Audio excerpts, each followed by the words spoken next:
एक सवाल जो आजकल बहुत घूम रहा है, क्या हमारी पूरी दुनिया की जो फाइनेंशियल सिस्टम है, उसका पतन एक सोची समझी साजिश है? आज हम इसी वायरल थ्योरी की परतें खोलेंगे। यहाँ हमारा मकसद किसी का पक्ष लेना नहीं है, बस जो स्रोत सामग्री है, उसके आधार पर इस पूरे दावे को सामने रखना है। तो चलिए शुरू करते हैं। इस थ्योरी की शुरुआत ही जोरदार दावे से होती है कि इतिहास का सबसे बड़ा फाइनेंशियल बबल कोई एक्सीडेंट नहीं है। सोचिए, ये बयान हमें सीधे उस सवाल पर ले जाता है जो कई लोगों के मन में है। क्या ये सब सिर्फ इकोनॉमी का एक नॉर्मल उतार चढ़ाव है, या फिर पर्दे के पीछे कुछ और ही चल रहा है? तो क्या ये सब एक बहुत बड़ी पहले से प्लान की हुई स्ट्रैटेजी का हिस्सा है?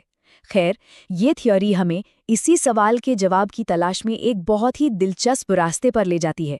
आइए देखते हैं कि ये रास्ता आखिर हमें पहुंचाता कहाँ है। इस पूरी तस्वीर की गंभीरता को समझने के लिए बस इस एक आंकड़े पर गौर कीजिए। 308 ट्रिलियन डॉलर। ये नंबर सुनने में ही इतना बड़ा है कि समझना मुश्किल है।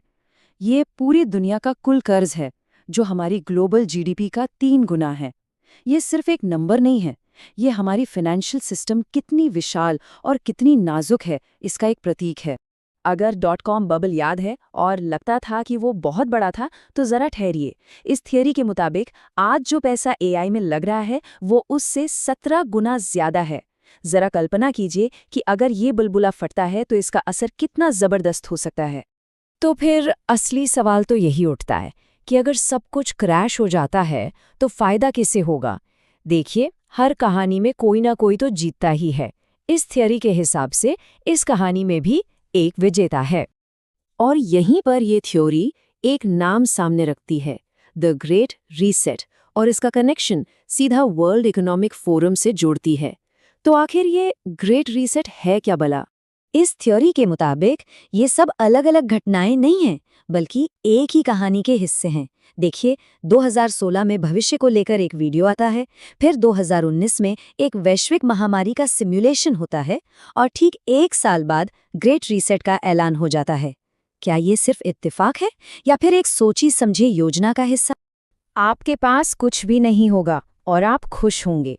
ये एक लाइन है जो थ्योरी के मुताबिक वर्ल्ड इकोनॉमिक फोरम के 2016 के वीडियो से है। सुनने में जितना आसान लगता है, ये उतना ही गहरा और सोचने पर मजबूर कर देने वाला है। तो ये कुछ भी न होने वाली दुनिया असल में दिखेगी कैसी? सोचकर देखिए, घर अपना नहीं, गाड़ी अपनी नहीं, सब कुछ किराए पर, कोई प्राइवेट प्रॉपर्टी नहीं। मतलब हर चीज एक सर्विस बन जाएगी, और उससे कंट्रोल कौन करेगा? कुछ बहुत बड़ी बड़ी कंपनियां। ये थ्योरी हमें इसी भविष्य की तस्वीर दिखाती है। तो फिर ये करेगा कौन? इस प्लान के पीछे के चेहरे कौन हैं? थ्योरी इशारा करती है एक फाइनेंशियल कार्टेल की तरफ। मतलब कुछ ऐसी ताकतवर संस्थाएं जो मिलकर पूरे बाजार को अपनी उंगलियों पर नचाती हैं। चलिए देखते हैं ये खिलाड़ी हैं कौन। इस कथित कार्टेल का सबसे बड़ा नाम है ब्लैक रॉक, दुनिया की सबसे बड़ी एसेट मैनेजर। और कनेक्शन देखिए, थ्योरी के हिसाब से इसके सीईओ उसी वर्ल्ड इकोनॉमिक फोरम के बोर्ड में है जो ग्रेट रीसेट की बात कर रहा है। अब यह हिस्सा एक मकड़ी के जाले जैसा है। ब्लैक रॉक के सबसे बड़े मालिक हैं वैनगार्ड और स्टेट स्ट्रीट, और फिर वैनगार्ड और स्टेट स्ट्रीट के सबसे बड़े मालिक कौन हैं? खुद ब्लैक रॉक। ये थ्योरी इसे एक बंद घेरा कहती है, जहां पावर घूम फिरकर उन्हीं कुछ हाथों में वापस आ जाती है। तो इनकी पकड़ कितनी मजबूत है? थ्योरी का दावा है कि ये फर्में मिलकर अमेरिका की 500 सबसे बड़ी कंपनियों में से 95% की मालिक है। इसका मतलब ये हुआ कि खाने पीने की चीजों से लेकर टेक्नोलॉजी तक लगभग हर बड़ी इंडस्ट्री पर उनका सीधा असर है।